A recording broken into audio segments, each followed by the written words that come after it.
Hello lovely kitchen followers, ఈరోజు గోంగూర నూనె కూర ఏ విధంగా తయారు చేయాలో తెలుసుకుందాము. దీనికోసం ఇదంతా మా పెరట్లో గోంగూర అండి. ఈ గోంగూర మొత్తాన్ని ఈ విధంగా కోసుకుంటున్నాను. సొంత పెరట్లో ఆకుతో కూర చేసుకుంటే ఆనందమే వేరండి.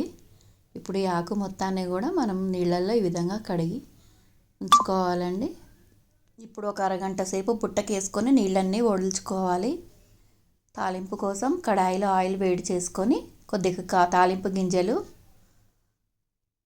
కొన్ని పచ్చిమిర్చిని యాడ్ చేసుకోవాలండి. ఇప్పుడు దీనిలోకి మనం ఒక పెద్ద సైజు ఉల్లిగడ్డ ముక్కల్ని వేసుకోవాలి. కొద్దిగా కరివేపాకు, ఒక 2-3 స్పూన్ల పచ్చిశనగపప్పుని వేసుకోవాలండి. ఇంగువ కొద్దిగా వేసుకోవాలి. ఇప్పుడు దీనిలోనే మనం కొంచెం పసుపుని కూడా యాడ్ చేసుకోవాలి. మన ఉల్లిపాయ మెత్తపడేంత వరకు కూడా కొద్దిగా వేయించుకోవాలండి. ఇప్పుడు దీనిలో మనం ఇందాక కడిగి పెట్టుకున్న గోంగూర మిశ్రమం మొత్తాన్ని కూడా యాడ్ చేసుకోవాలి. వారానికి ఒక్కసారైనా ఈ గోంగూర తినాలండి. హెల్త్కి చాలా చాలా మంచిది.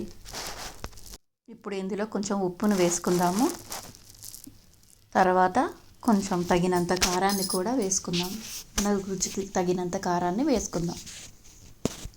ఇప్పుడు ఈ మొత్తాన్ని కూడా కలిసేటట్టు ఈ విధంగా నూనెలో మగ్గనివ్వాలండి. ఆకు మొత్తాన్ని తొందరగానే మగ్గిపోతుంది.